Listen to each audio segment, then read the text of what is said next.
Hello everyone. तो आज था डे 3 और वाराणसी में था हमारा लास्ट डे। तो सुबह 4 बजे रेडी होकर और ऑटो पकड़कर हम सीधा पहुंचे काल भैरव मंदिर। जी हाँ, ऐसा माना जाता है कि विश्वनाथ मंदिर के दर्शन से पहले यहां पर दर्शन करना आवश्यक होता है। और सुबह सुबह मॉर्निंग यहां पे दृश्य आप सुनिए।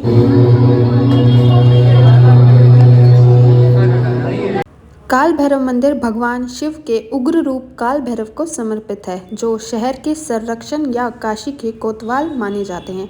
उसके बाद हम गए मृत्युंजय महादेव मंदिर पर, जो काल भैरव जी के अपोजिट साइड पर स्थित था।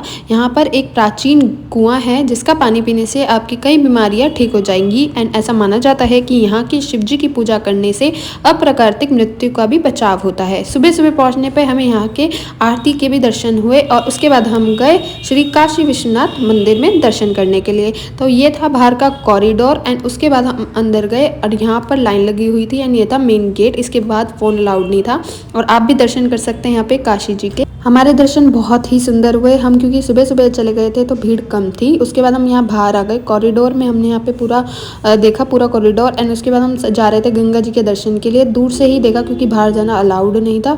और यहाँ पर श्री आदि शंकराचार्य जी की भी प्रतिमा थी जो वो बनाई हुई थी एंड यहाँ पर हमने उनके भी दर्शन किए।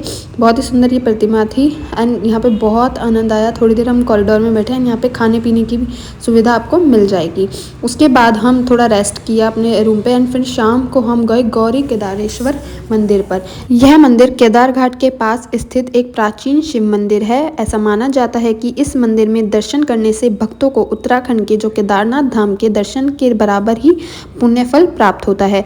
और ऐसा माना जाता है कि ये शिवलिंग 2 भागों में बटा हुआ है। एक में शिव पार्वती और दूसरे में विष्णु लक्ष्मी जी विराजमान हैं।